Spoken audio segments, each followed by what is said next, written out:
अस्सलाम वालेकुम दोस्तों, उम्मीद है कि आप लोग ठीक हैं, खैरियत से हैं। अल्लाह पाक आप आपको अपने हिफ्ज़-ओ-अमान में रखे। खुश रहें, आबाद रहें, जहाँ भी रहें, हमारी दुआएँ आपके साथ हैं। चैनल को ज़रूर सब्सक्राइब करें और बेल आइकन को भी प्रेस करें। लाइक और कमेंट्स ज़रूर किया करें, क्योंकि इससे ज़्यादा से ज़्यादा लोगों के पास आपके ये जो व्लॉग है, वो पहुँचता है। इमरान खान का जो साथी है या माज़ी में साथी रहा है, वो कुछ भी हो, फ्रॉडिया ज़रूर होगा, बल्कि बहुत बड़ा फ्रॉडिया होगा। जो भी यूथिया होगा, इसमें फ्रॉड का अंसर ज़रूर पाया जाएगा। ये हो नहीं सकता कि हो वो यूथिया और उसके अंदर हल्की-फुल्की फ्रॉड वाली जो है ना, वो आते ना हो। अब आप इमरान खान के अनमोल रतन सरदार तनवीर रियाज को ही देख लें, जिससे करोड़ों रुपए लेकर इमरान खान ने इसको आज़ाद कश्मीर का वज़ीर-ए-आज़म बनवाया था। वो जैसे ही एक्सपोज़ हुआ, आप सबने देख लिया था कि सरदार तनवीर रियाज उस वक़्त शर्मनाक हरकतों पर गिरफ्तार है। तनवीर रियाज को पहले तो इसके अपने भाइयों ने गिरफ्तार कराया, क्योंकि मसूफ का स्टोरस माल का कोई मसला था, कब्जा वगैरह या शायद कुछ और चीजें चल रही थी। जज ने रिहाई का हुक्म दिया तो मसूफ फिर गिरफ्तार हो गया। इस बार रियासत से फ्रॉड पर गिरफ्तार हुए हैं, वजीर आजम के ओहदे से हटाए कितना अरसा हो चुका है, लेकिन मसूफ अब तक अपनी डिप्लोमेट पासपोर्ट इस्तेमाल कर रहे थे। ओहदा छोड़ने के बावजूद डिप्लोमेट पासपोर्ट का इस्तेमाल गैर कानूनी होता है। एफआईए ने आज गिरफ्तार कर लिया। गिरफ्तारी के बाद सरदार तनवीर लियास का 3 रोजा जिस्मानी रिमांड जो है वो भी हो चुका है। अब ये देखें कि जिस बंदे ने इमरान खान के साथ कुछ दिनों के लिए, कुछ लम्हों के लिए, कुछ घंटों के लिए, कुछ महीनों के लिए, सालों के लिए सर्व किया, और वो फ्रॉडिया ना हो, ये हो नहीं सकता। और अगर वो फ्रॉडिया नहीं है ना, कुछ लोग ऐसे भी तो थे ना जो इमरान खान के साथ थे, लेकिन वो फ्रॉडिया नहीं थे।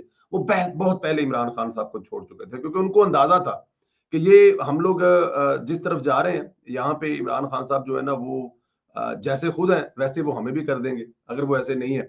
लेकिन इमरान खान साहब ने चुन चुन कर ऐसे लोग ढूंढे जिनमें तमाम वो हरकतें पाई जाती हैं, तमाम वो चीजें पाई जाती हैं जो इमरान खान में खुद अपने में पाई जाती है। अब इमरान खान साहब जो है खुद, आपको अंदाजा है कि वो जिस किस्म के शौक रखते थे। अब शौक बादशाहों वाले आपको पता ही है। सरदार तनवीर लियाज साहब भी सुना है कि उसी किस्म के शौक भी रखते थे। और जब ये वजीर आजम थे तो कैसी कैसी शर्मनाक इनके स्कैंडल, कैसी शर्मनाक इनकी जो कहानियां हैं, जो स्टोरियां हैं, वो सामने आती थी। वो आपको आपको पता ही है किस किस्म की चीजें जो है वो सामने आया करती थी। तो सरदार तनवीर लियाज साहब जो है जी, वो बादशाह बनते हैं जी। अब बादशाह अगे खलोवे या बादशाह पीछे खलोवे, बादशाह बादशाह है, वो सीधा की कर सकते हैं। लेकिन खैर, पहले कोई कब्जा ग्रुप वाला था, कहानी थी जिसमें भाइयों ने गिरफ्तार करवाया था, और फिर अब जो ये जनाब सरकारी पासपोर्ट इस्तेमाल कर रहे थे, हालांकि इनको वजारत उज़्मा से हटे हुए कई अरसा हो गया, अरसा दराज हो गया, लेकिन ये अब तक वो सरकारी पासपोर्ट है जो ट्रैवल के लिए इस्तेमाल कर रहे थे। अब एफआई ने वहां पे रोका है कि जनाब तुसी ते हुन कौन हो, केड़े चक्कर चो जी, साबिक वजीर आजम, तो साबिक वजीर आजम तो इस्तेमाल नहीं कर सकता ना जी। तो उसको ये गिरफ्तार करते हुए उन्होंने पकड़ा है और 3 रोजा जो रिमांड भी ले लिया। अब माशाल्लाह इतने अच्छे मौसम में ये मेहमान है, और मेहमान नवाजी फिर जाहिर है होनी भी चाहिए ऐसे लोगों की। लेकिन एंड पे बात फिर वही है कि होवे खादा यार तो होवे ना फ्राडिया है, हो नहीं सकता है। इधर जज साहब से मामलात को ज्यादा ही पर्सनल लेके हो गए हैं। जैसे ही वो आए रोज रिमार्क्स दे रहे हैं, पर्सनल तो बहुत पहले के हो चुके हैं, लेकिन अब तो हुकूमत से भी पर्सनल हो चुके हैं। मोहसिन अख्तर कियानी ने कल पार्लियामेंट और काबीना से मुतल्लिक जो गुफ्तगू फरमाई थी, इस पर वजीर कानून आजम तारड़ ने टकामी प्रेस कॉन्फ्रेंस की रद्द अमल दिया, एहतजाज किया कि आप यूं पार्लियामेंट की तौहीन नहीं कर सकते। जज साहब ने गलती मानने के बजाय इस पर डट जाने का ऐलान किया है। कहा है कि जब तक मिसिंग पर्सन के केस होते रहेंगे, अदालतें काम करती रहेंगी। कोई प्रेस कॉन्फ्रेंस करता रहे, उससे कोई फर्क नहीं पड़ता। किसी के बिहाफ पर प्रेस कॉन्फ्रेंस करता रहे, इससे भी फर्क नहीं पड़ता। अदालतें इन तमाम चीजों से ऊपर होती हैं। अब देखिए, ये जो लफ्ज उन्होंने बोला है किसी के बिहाफ पर, यहाँ पर सबसे अहम बात जो जज साहब ने की है कि किसी के बिहाफ पर प्रेस कॉन्फ्रेंस करता है तो करता रहे। यानी वजीर आजम, यानी उन्होंने आजम तारड़ पर इल्जाम लगा दिया कि उन्होंने किसी के कहने पर प्रेस कॉन्फ्रेंस की है। जज साहब कहना तो ये चाह रहे हैं कि एजेंसियों के कहने पर यह प्रेस कॉन्फ्रेंस हुई है। ऐसी ही बात प्रॉक्सी के हवाले से अतर मिनल्ला ने फैसल वाडा से मुतल्लिक भी कही थी, जिसका उन्होंने सबूत मांग लिया है। अब क्या आजम नजीर तारड़ भी मोहसिन अख्तर कियानी से ये सबूत मांगेंगे कि किसके बिहाफ पर प्रेस कॉन्फ्रेंस की है और आपने मिलान करने की कोशिश की, इसे साबित करें। वाजिया तौर पर नजर आ रहा है कि जज पर्सनल हो चुके हैं। इसका नुकसान इस निजाम को होगा, पार्लियामेंट को होगा, सिस्टम नकारा हो जाएगा।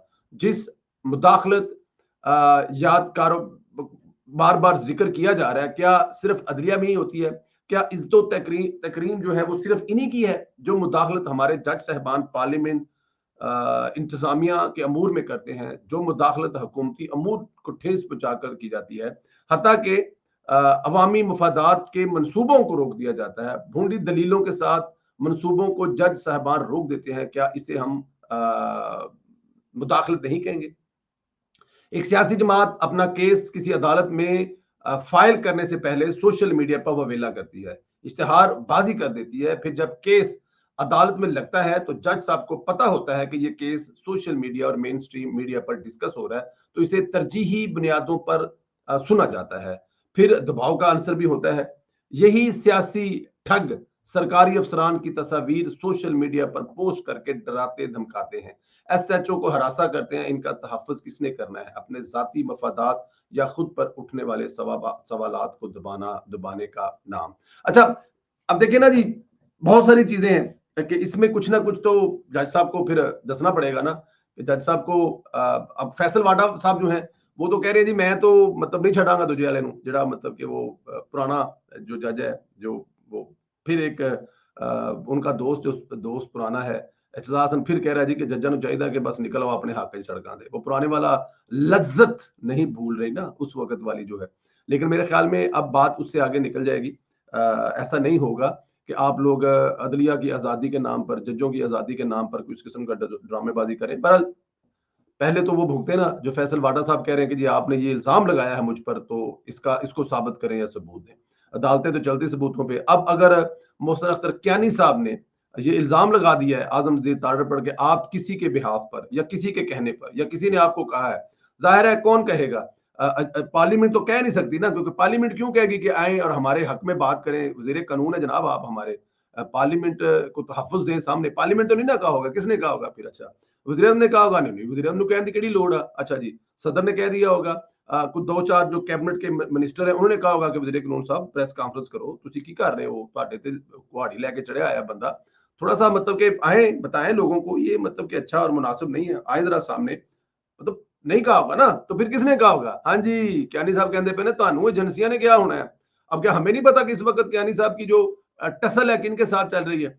वो कह रहे हैं जी कि जो मिसिंग पर्सन है, और मिसिंग पर्सन केड़ा बंदा है? वो मतलब वो ना पता लगता है कि वो यूट्यूबर है, ना लगता है पता शायर है, ना पता लगता है घरों कढ़िया आया कोई मजनू दीवाना है, किसी का कुछ पता नहीं लगता। और हमें ये भी नहीं पता कि वो अब एजेंसियां क्या इस बात को कन्फर्म कर रही है कि हमने उठाया हुआ है, आप उन पे इल्जाम लगाए जा रहे हैं। दूसरी खबर कल आप रात को आपको सुबह हम दे चुके हैं कि उसको केपी के हुकूमत ने अपने पास मेहमान बना के रखा हुआ है, और अगले लेवल पे अरशद शरीफ जैसा कारनामा, अरशद शरीफ वाला पता है ना कारनामा, कोई इस किस्म का कारनामा चढ़ा दिया जाए और बाद में कहा जाए क्योंकि ये एजेंसियों के पास था, क्योंकि एजेंसियों ने इसको मार दिया, तो इसलिए ये सारा इल्जाम जो एजेंसियों पर आ जाए। ये बहुत घिनौना खेल है कियानी साहब जो आप खेल रहे हैं। ये आपको इतना पर्सनल नहीं होना चाहिए। हमें असल मसले का पता है। असल मसला वो इस्लामाबाद के पीछे जो कॉलोनी ये प्लाट है ना, वो वाले हैं। तो ये जो प्लाट है ना पीछे जो हमें नजर आ रहे हैं यहाँ पर बैठ के, असल रोला वो है। आप अपने आपकी जो पूछत पर पैर आया हुआ है, तो अब आप जो है उसको ऐसे ना करें, मतलब कि मुल्क सबसे पहले रखें। बाकी जो सारी सारी चीजें हैं वो चलती रहनी है। मेरे ख्याल में मुल्क सबसे पहले होना चाहिए। 9 मई के मुल्जमान को सजाएं ना देकर, छोड़कर जो नुकसान हो रहा है वो बढ़ता जा रहा है। फवाद चौधरी जो कल तक इन्हीं का हुआ करता था, इसने भी 9 मई पर सवाल उठाने शुरू कर दिए। 9 मई पर फवाद चौधरी ने सवाल उठाते हुए कहा कि 9 मई के मुकदमात की तफ्तीशी करोड़पति बन चुके हैं, लोगों को ब्लैकमेल किया जा रहा है, हर चीज की कीमत लगाई हुई है। आप अंदाजा करें कि ये वही लोग थे जिन्होंने शुरू में डर के मारे 9 मई पर प्रेस कॉन्फ्रेंस की मजम्मत की। अब यही लोग 9 मई पर सवालात उठा रहे हैं। इसकी बुनियादी वजह यह है कि आपने सजाएं नहीं होनी दी, और इसकी जो जिम्मेदार है वो अदालतें हैं। बार बार कह रहे हैं, बार बार कह रहे हैं। देखें, अगर फवाद चौधरी साहब ये इल्जाम लगा रहे हैं कि जो तफ्तीशी हैं, जो पुलिस वाले हैं या जिनके पास केस है 9 मई वाले, वो करोड़पति हो गए। देखिए, जब ऊपर से सजाएं देने का प्रेशर ही नहीं है, तो फिर नीचे वाले तो मौजे मारेंगे ना, फिर उनके जो हाथ लगेगा वो तो कमाएंगे, उनका तो फिर राइट है। ऊपर से ये पाकिस्तान है, ऊपर से ये तो हो नहीं सकता कि यहाँ से ऊपर वाली कमाई आ रही है और आप खाली तनख्वाह पे बैठे रहे। तो फवाद चौधरी साहब जो कह रहे हैं उसका जो मुद्दा है जनाब, वो अदालतों पर डलता है, क्योंकि जाहिर है कभी स्टे लिया हुआ है फौजी अदालतों पर। भाई क्यों लिया हुआ है? आपको क्या तकलीफ है? क्यों ले रहे हैं स्टे फौजी ऑर्डरों पर? इसलिए ले रहे हैं कि कहीं फैसले ना हो जाए, इसलिए ले रहे हैं कि आपका लाडला और आपके जो लाडले के पैरोकार है कहीं वो ना इसमें फंस जाए। अगर ये ना लिया जाता पहले 3-4 महीने में, इन तमाम केसेस पर फैसला हो जाता 9 मई वाला, तो आज ये हालात पैदा ना होते, ना कश्मीर में जो हुआ वो होता। और उसके बाद फिर ये जो यूथिये जो हर बड़े छोटे चीज को इन्वॉल्व कर देते हैं हुकूमत के साथ, कर्किस्तान वाला देख लें आप, कोई इतना बड़ा मसला है, बार बार कह रहा हूं, मैं बार बार कह रहा हूं, उस मुल्क के साथ ज्यादती है, वहां पर जो ये जो एक काम है, कारोबार है, उसके साथ ज्यादती है, फिर सबसे बड़ी बात है उन स्टूडेंटों के साथ ज्यादती है जो यूथियों ने की है। और यूथिये मुड़ेंगे नहीं यहाँ पर, अभी तक यूथिये आगे से आगे लेके जाएंगे और बच्चों को खड़े करके वो प्रेस कॉन्फ्रेंस कराएंगे, उन बच्चों को खड़े करके मुजाहरे करवाएंगे। और भाई तुम लोग जाओ वहां पे पढ़ो, वहां पे आए क्यों हो? क्या हिंदुस्तानी बंगाली वापस चले गए, मिस्री वापस चले गए? तो ये तमाम चीजें इसलिए होती हैं क्योंकि आपने 9 मई पर सजाएं नहीं दी। अल्लाह ताला की ज़ात आप लोगों को अपने हिफ्ज़ मान में रखे। फवाद चौधरी साहब भी बस अल्लाह उनको अब सेहत दे, क्योंकि माशाल्लाह उनकी एक अपनी सेंस है। जस्टिस मोहसिन अख्तर कियानी क्या चाहते हैं, असल वजह क्या है? क्या असल वजह वही है जो बता रहे हैं, या ये किसी के कंधे पर रख कर बंदूक चला रहे हैं? इस पे आप मुझे आपका कमेंट चाहिए, इस पे क्यों इस पे जरूर कमेंट करें कि मोहसिन अख्तर कियानी साहब जो हैं वो इतना खुलकर क्यों खेल रहे हैं। असल कहानी आप बताएंगे कमेंट करके। ख्याल रखें, ज्यादा से ज्यादा व्हाट्सएप ग्रुपों में चैनल को जो है इस वीलॉग को शेयर करें, ताकि ज्यादा से ज्यादा लोगों तक ये चीज पहुंचे, ज्यादा से ज्यादा लोग चीज इसको देखें। और इसके अलावा जो आपने करना है वो भी बहुत जरूरी काम है, आपको पता है। चैनल को सब्सक्राइब करना है, बेल आइकन को प्रेस करना है। मुझे इजाजत है, इंशाल्लाह अगले वीडियो में फिर मुलाकात होगी। खुदा हाफिज।